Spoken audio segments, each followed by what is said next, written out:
പ്രവാസ ട്യൂബിന്റെ പുതിയൊരു അധ്യായത്തിലേക്ക് സ്വാഗതം. പ്രവാസ ജീവിതാനുഭവങ്ങൾ നമ്മോട് പങ്കുവെക്കാനായി ഇന്ന് നമ്മോടൊപ്പം ഷിഹാബ് കോട്ടയാണ്.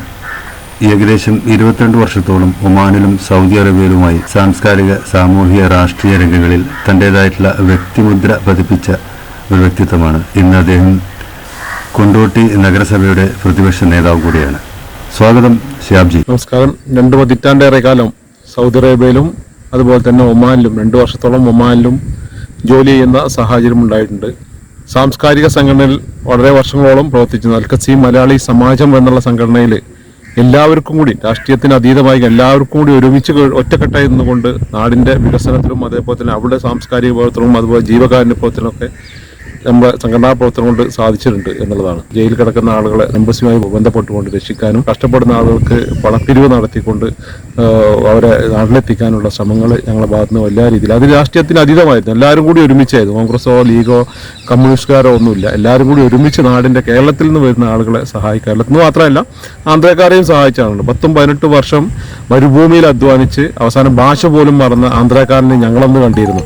ഇപ്പോൾ ഉള്ളൊരു പ്രതിസന്ധി എന്ന് പറഞ്ഞ് ഞങ്ങൾ നാട്ടിലേക്ക് വന്നപ്പോൾ വലിയ സമ്പാദ്യങ്ങളൊന്നുമില്ല. കിട്ടുന്ന ആനുകൂല്യമായിട്ടാണ് ഇവിടെ വന്നിരുന്നത്. അതിൻ്റെ പ്രയാസത്തിലും കാര്യങ്ങളൊക്കെ തന്നെ നമുക്ക് ഇവിടെ ഒരു പല സംരംഭങ്ങളും തുടങ്ങി പരാജയപ്പെട്ട ഒരാൾ എന്നുള്ളവർക്ക് വരുന്ന ആളുകൾ, ഞാൻ പറയുന്നത് നമ്മൾ ജീവിതത്തിനിടയിൽ 10 വർഷമാണെങ്കിൽ 10 വർഷമല്ല 20 വർഷമാണ് നിൽക്കുന്ന ആളുകൾ ജീവിതത്തിൻ്റെ ഒരു സമ്പാദ്യത്തിൻ്റെ ഒരു ഭാഗം ഭാവി ജീവിതത്തിന് വേണ്ടി മാറ്റിവെക്കണം എന്നുള്ളതാണ് എനിക്ക് അഭ്യർത്ഥന. കിട്ടുന്നത് മുഴുവൻ നാട്ടിലേക്ക് അയച്ച് വെറും കൈയോടുകൂടി നാട്ടിലേക്ക് വന്നു കഴിഞ്ഞാൽ ഇന്നത്തെ സാഹചര്യത്തിൽ വളരെയധികം പ്രയാസങ്ങൾ ജീവിതം മുന്നോട്ട് കൊണ്ടുപോകാൻ പ്രയാസപ്പെടും. കാരണം അനുഭവങ്ങളുണ്ട്, ഒരുപാട് അനുഭവങ്ങളുണ്ട്. 10-30-38 വർഷം ഗൾഫിലൊക്കെ, ദുബായിലൊക്കെ, UAE അധ്വാനിച്ചിട്ട് ഹൗസ് ഡ്രൈവറായി ജോലി ചെയ്ത് സ്വന്തം മക്കളെ കല്യാണം കഴിച്ചു കൊടുത്ത് അവസാനം നാട്ടിലേക്ക് വരുമ്പോൾ താനുണ്ടാക്കിയ വീട്, കെട്ടിപ്പടുത്ത വീടടക്കം ഭാര്യൻ്റെ പേരിൽ എഴുതി കൊടുത്ത് അവസാനം ഭാര്യക്കും മക്കൾക്കും വേണ്ടാത്ത തെരുവിൽ കടന്ന് മരിക്കുന്ന സാഹചര്യം പോലും നമ്മൾ പത്രത്തിൽ വായിച്ച് കളിക്കാം. കണ്ണൂരും ഉണ്ടായിട്ട് ചാവക്കാടും ഉണ്ടായിട്ട് ഈ അനുഭവങ്ങൾ. അത്തരം സാഹചര്യം പ്രവാസികൾ, തിരിച്ചു വരുന്ന പ്രവാസികൾക്ക് ഉണ്ടാവരുതെന്നുള്ളതാണ് ആദ്യമായിട്ട് അഭ്യർത്ഥിക്കാനുള്ളത്. ജീവിതകാലത്ത്, പ്രവാസി ജീവിതകാലത്ത് ഒരു സമ്പാദ്യം തൻ്റെ വ്യക്തിപരമായ അക്കൗണ്ടിൽ നിക്ഷേപിക്കാൻ തയ്യാറാവണം. അങ്ങനെ ഇവിടെ വന്നു കഴിഞ്ഞാൽ ഇപ്പോൾ ഇവിടെയും തന്നെ പല സർക്കാരിൻ്റെ ഒരുപാട് സംവിധാനങ്ങളൊക്കെ ഉണ്ട്. പക്ഷേ അതിനൊക്കെ പുറമെ സ്വന്തം പോകലിൽ കുറച്ച് പൈസ ഉണ്ടായി കഴിഞ്ഞാൽ മാത്രമേ ഭാവി ജീവിതം മുന്നോട്ട് കൊണ്ടുപോകാൻ കഴിയുള്ളൂ. ഇവിടെ ചെറിയ ബിസിനസ് തുടങ്ങി രക്ഷപ്പെടുന്നുണ്ടെങ്കിൽ നല്ല പ്രയാസങ്ങൾ അനുഭവിക്കേണ്ടി വരും. പലരും ഇതേപോലെ ലീവിന് ഒഴിവാക്കി വന്ന് തിരിച്ച് 3-4 കൊല്ലം കഴിഞ്ഞിട്ട് തിരിച്ച് എല്ലാം പരാജയപ്പെട്ട് വെറും കൈയോടുകൂടി വീണ്ടും പ്രവാസ ജീവിതം നയിക്കേണ്ട സാഹചര്യം ഉണ്ടായിട്ടുണ്ട്. അപ്പോൾ അതൊക്കെ ജീവിതത്തിൽ നമ്മൾക്ക് പാഠമാണ്. ആ പാഠം ഉൾക്കൊണ്ടുകൊണ്ട് നമ്മൾ ഉള്ള കാലത്ത് ഒരു സമ്പാദ്യം നമ്മളെ വ്യക്തിപരമായിട്ട് അക്കൗണ്ടിൽ നിക്ഷേപിച്ചുകൊണ്ട് വരും കാലങ്ങളിൽ ജീവിക്കേണ്ടി വരുന്ന വരും കാലങ്ങളിൽ നമ്മൾ സമ്പാദ്യമായിട്ട് മാറ്റണം എന്നുള്ളതാണ് അഭ്യർത്ഥിക്കാനുള്ളത്. നടന്നുകൊണ്ട് സംസാരിക്കാം. പിന്നെ സഹകരണക്കുറവ്, ഒരു നിസ്സഹകരണം പ്രവാസികളോട് ഇവിടെ സംരംഭവുമായിട്ട് മുന്നോട്ട് പോകുമ്പോൾ ജനങ്ങളിൽ നിന്നോ അല്ലെങ്കിൽ പോലീസ് സർക്കാരിൽ നിന്നോ ഉദ്യോഗസ്ഥന്മാരിൽ നിന്നോ എന്തെങ്കിലും, ഇപ്പോൾ ഒരുപാട് സ്ഥാപനങ്ങൾ അടച്ചുപൂട്ടുന്നുണ്ടല്ലോ, അതിൻ്റെ ഒരു ഇതായിട്ട് ചോദിക്കുകയാണ്.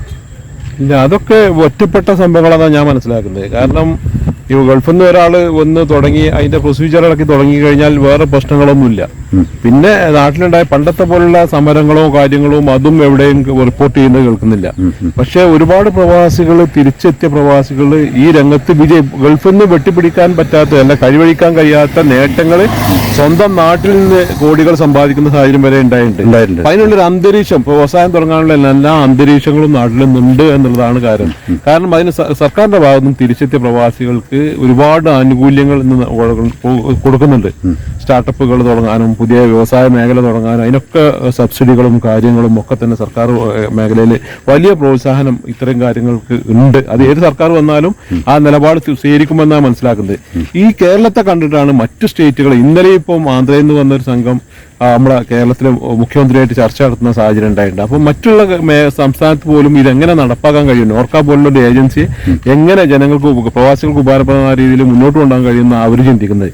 അപ്പൊ കേരളത്തെ കണ്ടാണ് അവർ പഠിക്കുന്നത്. അപ്പൊ അത് വ്യവസായം തുടങ്ങിയ അത് പിന്നെ ഓരോരുത്തരുടെ വിജയമാണ്. അപ്പോൾ എത്രയോ ആളുകൾ, എത്രയോ സംരംഭം തുടങ്ങി വിജയിച്ച എത്രയോ ആളുകൾ നമ്മുടെ നാട്ടിൽ തന്നെ ഉണ്ട്, എന്നാൽ പരാജയപ്പെട്ട ആളുകളുണ്ട്. അപ്പം അത് പ്രവാസികളായിക്കോളുന്നില്ല, എല്ലാ കഴിവില്ലാത്ത ആളുകൾ എന്ത് തുടങ്ങിയാലും പരാജയപ്പെടും. ആ ഒരു ഇതാണ് മാത്രം. കേരളത്തിന് ആവശ്യമുള്ള പാല് ഉൽപ്പന്നങ്ങൾ, അല്ലെങ്കിൽ മുട്ട ഉൽപ്പന്നങ്ങൾ, കോഴി, ഇറച്ചി, അതൊക്കെ അന്യ സംസ്ഥാനങ്ങളെ ആശ്രയിക്കാം നമുക്ക്. എന്തുകൊണ്ട് പച്ചക്കറികൾ എന്തുകൊണ്ട് ഇവിടെ അത് ഉൽപ്പാദിപ്പിക്കാൻ കൊണ്ടില്ല?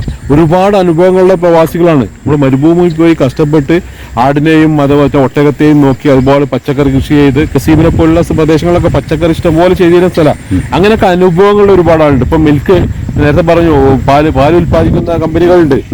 അപ്പൊ ആ അനുഭവങ്ങളൊക്കെ യാഥാർത്ഥ്യമാക്കണം എന്നുണ്ടെങ്കിൽ ഇവിടെയും കേരളത്തിലും പറ്റും. പക്ഷെ അതിലുള്ള ഭൗതിക സഹായവും സാമ്പത്തിക സഹായവും തരാൻ സംസ്ഥാന സർക്കാരുകൾ തയ്യാറാവുന്നുണ്ട്. ആ സാഹചര്യം പരമാവധി പ്രയോജനപ്പെടുത്തണമെന്നുള്ളതാണ് ഇതുമായി ബന്ധപ്പെട്ട് പറയാനുള്ളത്.